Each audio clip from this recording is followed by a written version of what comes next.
the younger son of a wealthy man who took a gamble, lost the inheritance he asked for early, and fell victim to a widespread famine, had a big apology ready when he headed to his father's house.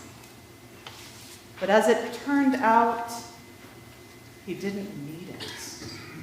He was not asked to renounce any behavior or beliefs. His self, his whole self, was enough, was all that was hoped for. And, of course, his devoted, rule-following older brother, who has always done everything right, was angry that his wayward sibling was given gifts he had never been offered. Of course, he was angry. I would be too. The unconditional, astounding, boundless welcome of God can do that. God's welcome can short-circuit our brains because it is not based on the things we are so often taught to reach for and rely on. Fairness, merit, rule following. God's welcome is not interested in conformity or tradition or societal norms or expectations. It is just interested in yourself, your very being. And in the days of Jesus' ministry, as now, that conflicts with what we are told to believe. It conflicts with, as Paul puts it, our human point of view. We aren't told what happens next after the father slips out of the festivities to speak with his older son. But we can imagine. Maybe he took some deep breaths, calmed himself, and in the end joined the celebration. Maybe he sat down next to his little brother and listened, learned about his experiences, and sorted them out from his assumptions, came to understand him, came to know him. Or maybe the older brother fled to his room and isolated himself. Maybe he fed his anger and resentment for hours that became days, that became weeks and years. Maybe he made himself lonely and aloof and unwell. Or maybe the older brother showed up to the party and made a scene. Maybe he yelled at his brother and at his father and at his whole family. Maybe he turned to threats of violence. Maybe he chased his brother off the property, banished him from home, split his community in two, rescinded an invitation that was not his to rescind.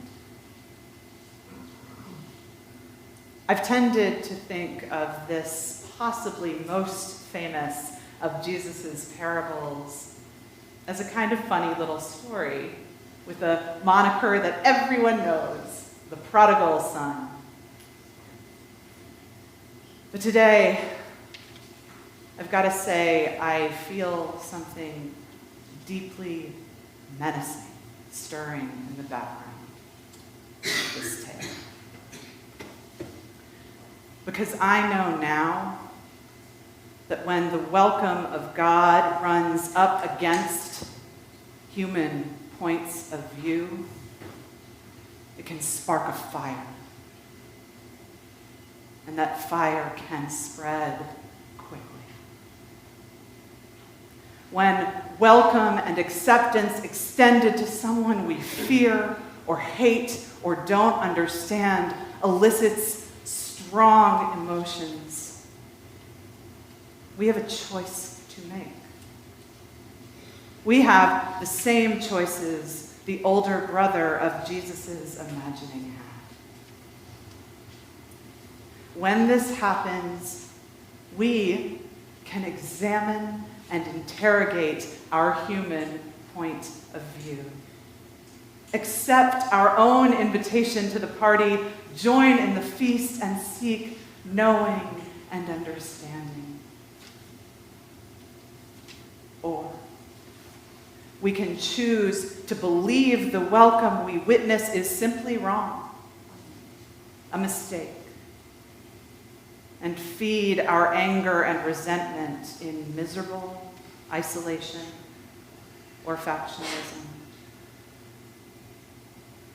Or we can seek to banish the subjects of our anger and our jealousy and our fear and our frustration from God's welcome.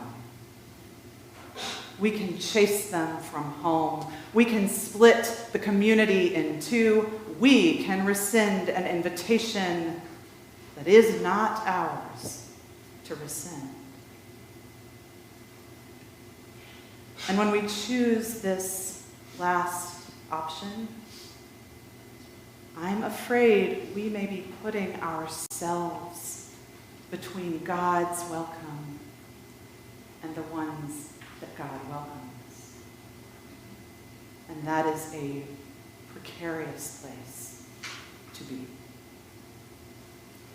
To stand between a child of God and the body that makes them feel home. Between a child of God and a nation that makes them feel safe. Between a child of God and the language that makes them feel joy. Between a child of God and the words, art, and expression of truth that make them feel free. Between a child of God and the loving relationship that makes them feel whole. Between a child of God and the faith that makes them feel at peace. Between a child of God and the sovereignty that makes them feel grounded. To stand between a child of God and God's welcome, it's dangerous business. And we're seeing it at work. People in positions of power and influence are choosing this option. To commit to the narrow lens of human points of view. And this choice, these choices, fuel flames of misery for everyone, including the people who make them. Because the other thing about this brilliant story from our great teacher is that it addresses one of our most profound fears. That of being ultimately unacceptable and unlovable. And one of our deepest longings to be accepted and to be loved. So to reject the truth of this story that God's welcome is for all people with no strings or demands is to reject not only the welcome of others, but the truth of our own welcome, our own acceptance, our own love. And to let our feelings of fear and rejection lead the way. But friends, I promise I'm going to get back to the good news here. Because we all have these choices. And this morning, we have already made one because we are here.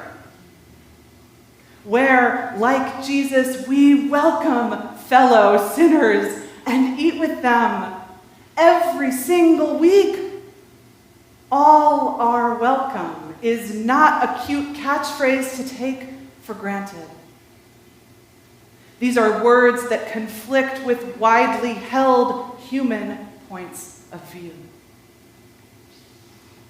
In our welcome to this gathering and this meal of bread and wine, we become ambassadors. And we become each week a community of the unconditional, astounding, boundless welcome of God. Today, we will welcome our whole community right here to this room to listen and learn together about choices that will be made for our city.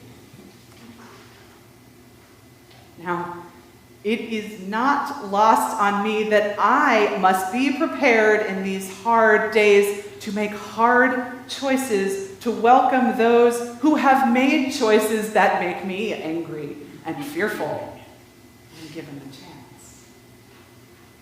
I must try to remember that Christ has given us the ministry of reconciliation.